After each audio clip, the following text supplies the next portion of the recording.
भीगी आंखें, सूजा हुआ चेहरा और थमे कदमों के साथ कनिका अपने कमरे से बाहर आती है। हे राम, बहू तेरे चेहरे का तो सूजन और बढ़ गया है। रात को एसी में सो गई थी क्या तू? 2 मिनट में मैडम का बीपी लो हो रहा था। 2 मिनट में हाय, कभी एसी बंद करो, कभी फैन चालू करो, कभी खिड़की खोलो, कभी खिड़की बंद करो, यही चलता रहा पूरी रात। आंखें देखो कनिका की मम्मी, ना खुद सोई है ना मैं सो पाया। हाँ, तो अकेले ये भी तो माँ नहीं बन रही। अरे तू भी तो बाप बन रहा है। तेरे पीछे मैं भी तेरी माँ के साथ कई रातों जागा हूँ। तो तू भी थोड़ी मेहनत कर ले। बच्चे आने के पहले जितना सताता है उसके लिए प्यार उतना ही ज्यादा बढ़ता है। बिल्कुल ठीक कह रहे हैं तेरे पापा प्रियांशु।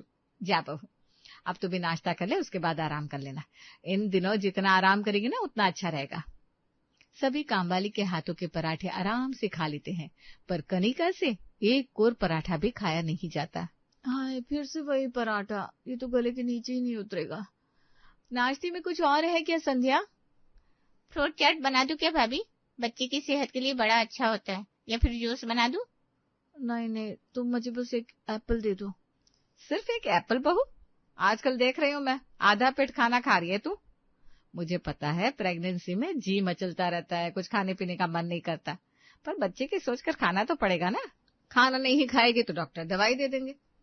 एक ग्लास दूध और एक सेब लेकर कनिका कमरे में चली जाती है। कुछ देर बाद बस एक और सेब खाकर और आधा ग्लास दूध पीकर सो गए कनिका। ये ठीक नहीं है, इतनी कमजोरी सेहत में कैसे चलेगी। अपनी बहू के कमरे से बाहर आकर शोभा हॉल में बैठ जाती है। काम हो गया है माँ जी, मैं अब निकलती है। हाँ ठीक है, और दोपहर में आज रहने दे संध्या, मैं ही कुछ बना लूंगी। क्या हुआ माँ जी, सब ठीक तो है ना? अरे बहू का तीसरा महीना चल रहा है, पर वो है कि कुछ खाना ही नहीं चाहती। लगता है हाथ बदले तो कुछ खा ले, बस वही सोच रही हूँ। अरे माँ जी, आप बेकार में टेंशन ले रही है। जब मेरा मुन्ना मेरे पेट में था तो जरा से भी भूख नहीं लगती थी। मुझे हर वक्त ऐसा लगता था जैसे पेट भरेला है। ये लक्षण बता रहा है कि आपको पोता होने वाला है। अरे पोता हो या पोती, बस स्वस्थ रहे, मैं यही चाहती हूँ संध्या। दोपहर के वक्त शोभा रसोई में दाल चावल भिंडी और बेसन की कढ़ी तैयार कर रही थी, तभी हॉल से आवाज आती है। अरे शोभा जी, कहाँ हैं आप? अरे आप इस वक्त यहाँ आ गए, तो दुकान पर कौन है? अरे भाई, दादा बनने वाला हूँ मैं। इस वक्त भी दुकान के बारे में ही सोचूंगा तो आने वाले मेहमान के बारे में कौन सोचेगा। आपके साथ तो बस जिंदगी गुजारी है मैंने। मेरा असली साथी तो अब आने वाला है। ये हाथ में क्या लेकर आए आप? वो मुझे लगा कि बहू को कुछ खाने का मन होगा तो उसके लिए समोसा लेकर आया हूँ। कहाँ है मेरी बहू? कमरे में आराम करेंगे। जाइए, आप उसे जगा कर दे दीजिए, तब तक मैं खाना भी लगा देती हूँ। अपनी नींद पूरी करने के बाद कनिका कमरे से बाहर आती है और अपने सास ससुर के साथ टीवी देखते हुए खाना एंजॉय करने बैठ जाती है। समोसे लेकर आए आप पापा जी? वैसे आपको तो पता ही है मुझे समोसे कितने पसंद है, पर पता नहीं पापा जी, आजकल मोबाइल में भी अगर कुछ तला भुना देख लेती हूँ ना तो मेरा जी मचलने लगता है। समोसे की स्मेल से ना मुझे उल्टी आ रही है। अरे अरे बहू, कोई जबरदस्ती थोड़ी ना। इस समोसे को अभी हटा देता हूँ मैं, तुझे उल्टी नहीं होनी चाहिए। वैसे भी ना के बराबर तो खाती है तू। समोसे वेस्ट ना हो इसलिए शोभा 5 समोसे लेकर खाने बैठ जाती है। अपनी बहू को दाल चावल भिंडी और अपने पति को कढ़ी चावल और भिंडी परोस देती है। मोहन तो आराम से मजे से अपनी प्लेट का खाना खा रहा था, पर कनिका की आंखें अपने ससुर जी की कढ़ी की कटोरी पर से हट ही नहीं रही थी। आपके हाथ की बेसन की कढ़ी का कोई जवाब नहीं है शोभा जी, मजा आ गया कसम से। और कढ़ी है क्या मम्मी जी?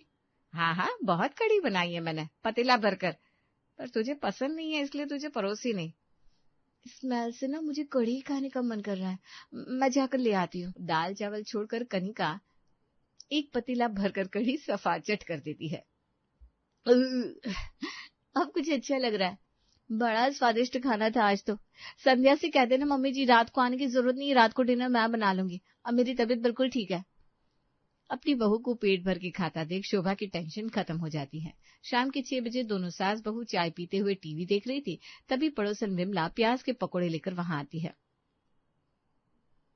अरे मुझे नहीं देखना तेरा टिफिन, बहू के सामने तो खोलना ही मत। इससे तेल मसाले से वैसे भी उल्टी आ रही है। बड़ी मुश्किल से मेरी बच्ची ने कुछ खाया है। तू रसोई में चल, मैं देखती हूँ क्या लेकर आई है तू। अरे अभी तो बताया, प्याज के पकौड़े लेकर आई हूँ। पूरी तरह से टिश्यू में पोंछ पोंछ कर तेल हटा दिया मैंने। एक बार तू खा कर देख ले। बहू तेरा जीना हरा ना हो जाए तो मेरा नाम विमला नहीं। ऐसे तो हमारे घर पर प्याज लहसुन कभी बनता नहीं था, पर पता नहीं जब से मेरी बेटी के पेट में बीज पड़ा है ना, लहसुन प्याज के अलावा कुछ खाना ही नहीं चाहती। अब मेरे यहाँ आई हुई है तो प्याज के पकौड़े की फरमाइश करती मैडम ने तो बनाना तो पड़ेगा ना। ये फरमाइश माँ की नहीं उसके बच्चे की होती है।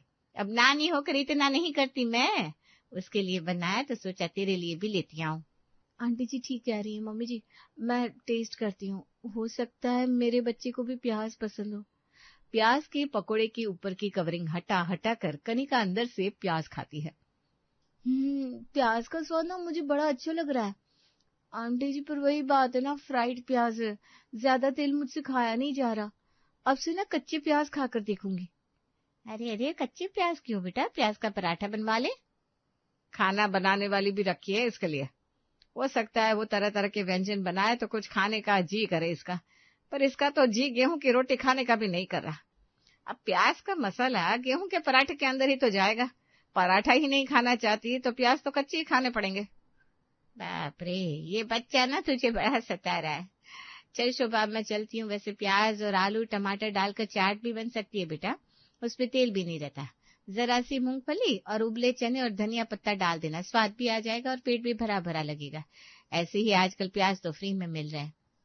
सरकार फ्री में प्याज बंटवा रही है, तभी मैं सोचूं तू मेरे घर पकौड़े कैसे लेकर आ गई।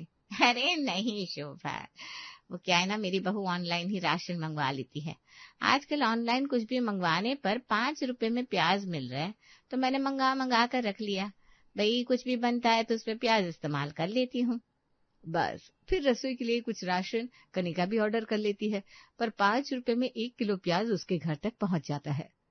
रोटी तो ऐसे ही मुझसे खाई नहीं जाएगी, कुछ नहीं तो सब्जी से प्याज निकाल कर ही खा लूंगी। आलू प्याज की सब्जी और पराठे तैयार करके कनिका सभी को परोसती है। इतने दिनों बाद किचन का काम फिर से शुरू किया है तुमने, तुम थक गई होगी, खड़ी क्यों, बैठ जाओ ना कनिका। हाँ बेटा, इन दिनों जितना आराम करो उतना अच्छा है, बैठ जाओ बैठ जाओ। सभी आराम से पराठा और सब्जी खा रहे थे, पर हमारी प्यारी कनिका तो सब्जी में से सिर्फ प्याज निकाल निकाल कर खाती है, फिर रसोई साफ करने किचन में चली जाती है। तू एक बार इसे डॉक्टर को दिखा ले बेटा, दोपहर में बहू ने सिर्फ कढ़ी खाई और अब सिर्फ प्याज, ऐसे तो माँ के शरीर में ताकत ही नहीं रहेगी। बच्चे को ताकत चाहिए तो कहाँ से लेगा वो, माँ के शरीर से ही ना। एक बार डिलीवरी हो गई उसके बाद हड्डियों में दर्द रहने लगेगा बहू के। घर की बहू की पहली डिलीवरी, और उसमें इतने मूड स्विंग्स के पूरा घर परेशान हो चुका था। कनिका को कुछ भी खाना अच्छा ही नहीं लग रहा था। अपनी बहू की फिक्र करते हुए अगली सुबह शुभा पोहे तैयार करके सभी के लिए टेबल पर लगाती है। पोहे बनाए बहू, मूंगफली के दाने डालकर, अनार के दाने, सेब सब इसमें डाला है, खा कर देख, मुंह का स्वाद अच्छा हो जाएगा। अरे मम्मी हरी चटनी का है, तुम्हारी बहू हरी चटनी के बिना पोहे नहीं खाती, पता नहीं है क्या तुम्हें। अरे इस बार हरी चटनी में कांदा डालकर बनाया है, बहू को आजकल प्याज बड़े पसंद आ रहे हैं ना। चटनी में प्याज था और पोहे में भी, इसीलिए पूरी तरह तो नहीं पर थोड़ा बहुत नाश्ता कनिका कर लेती है। एक काम करती हूँ बहू, तेरे लिए बेसन के पकौड़े तैयार कर देती हूँ और साथ में सलाद भी।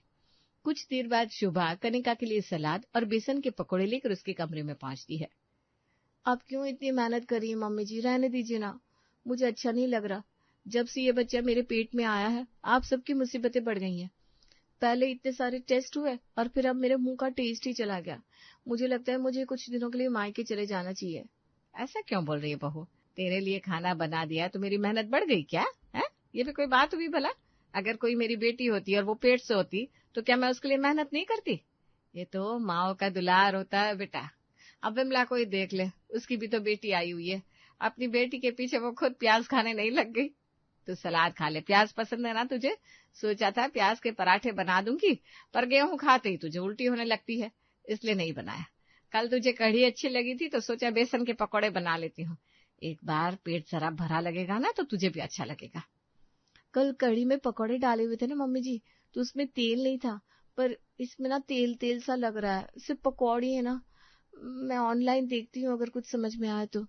तू एक काम कर, अपनी माँ को फोन लगा और अपने मायके से अपने भाई या अपने पापा को यहाँ बुला ले।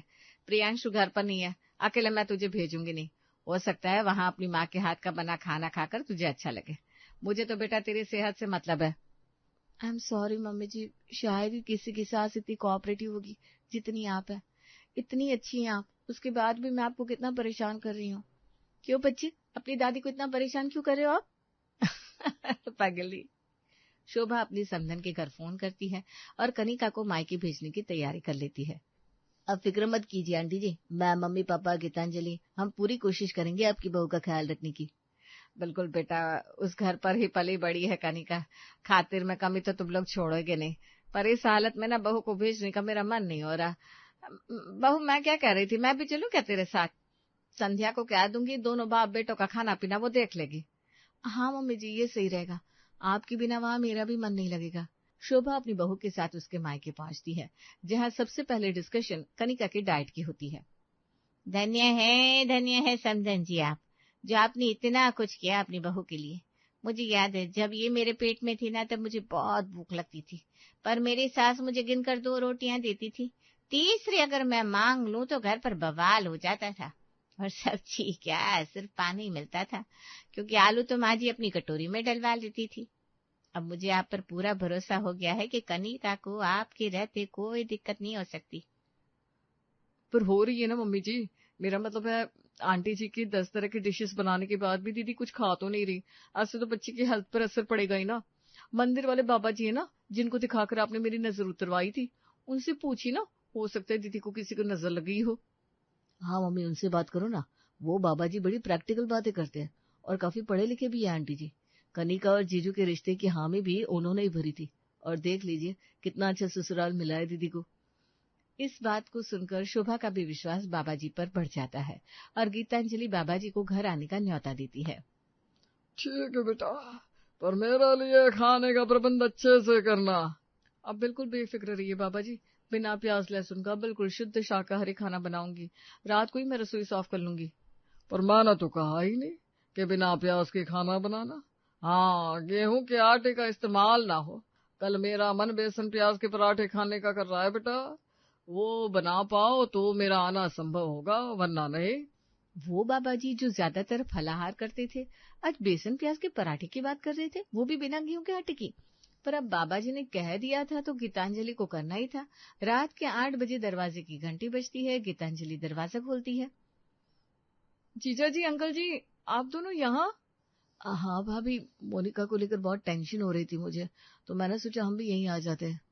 अब फिक्र करने की जरूरत नहीं है जीतू, कल सुबह होते ही सारी टेंशन छू मंतर हो जाएगी। बाबा जी आ रहे हैं। हाँ बेटा, बताया शोभा ने, भगवान करे उनकी बात लग जाए और मेरी बहू ठीक से खाने लगे। गीतांजलि अच्छी तरह सफाई करती है और अपनी सास के साथ नाश्ते की तैयारी में लग जाती है। लगता है बाबा जी अंतर्यामी है मम्मी जी, पता नहीं उन्हें कैसे पता लग जाता है सब कुछ।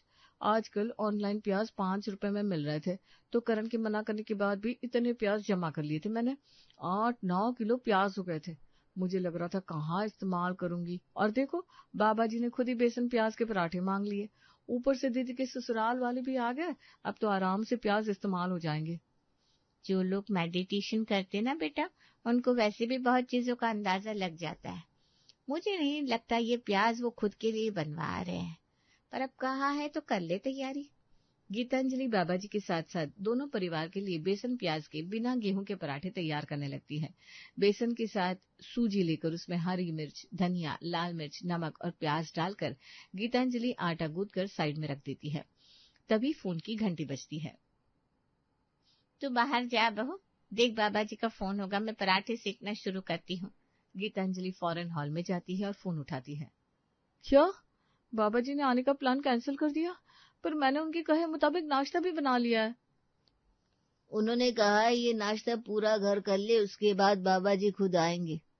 गीतांजलि सभी को बेसन प्याज के पराठे परोसती है।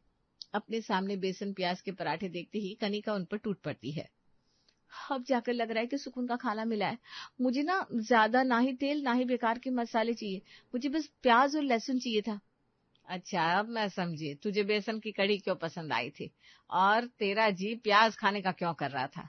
ये आइडिया मेरे दिमाग में क्यों नहीं आया। बेकार में आप सबको कितनी तकलीफ हो गई हमारे कारण। बेसन प्याज के पराठे तो मैं बहू को बनाकर वहां भी खिला सकती थी। वैसे बाबा जी आज आने वाले थे और उनके सामने तुमने ये प्याज के पराठे क्यों बना दिए गीतांजलि? इतनी बड़ी गलती कैसे की? अरे बाबा जी ने कहा था, पर जैसे ही पराठे तैयार हुए बाबा जी ने आने से इनकार कर दिया। क्योंकि उन्हें पता था इन पराठों को खाते ही दीदी की प्रॉब्लम सॉल्व हो जाएगी और फिर उन्हें यहाँ आने की जरूरत ही नहीं पड़ेगी। मान गए बाबा जी को। एक बार मेरा बच्चा हो जाए, उसका नामकरण तो पक्का मैं बाबा जी से ही करवाऊंगा। नाश्ता करने के बाद कनिका वापस से अपने ससुराल जाने के लिए अपना बैग बांध लेती है। इतनी जल्दी जा रही है बेटा, कुछ दिन और रुक लेती। देख लो मम्मी, मैं यहाँ रुक गई तो मेरे साथ मेरा पूरा ससुराल यहाँ रुक जाएगा। भाभी इतने लोगों का खाना बना लेगी क्या? ऐसा करते दीदी, आप निकलिए, हम यहाँ से आपके पीछे आते हैं। आपकी संध्या तो हम सबके लिए बेसन प्याज के पराठे बना ही लेगी ना। खुशी खुशी कनिका अपने ससुराल वालों के साथ अपने ससुराल लौट आती है।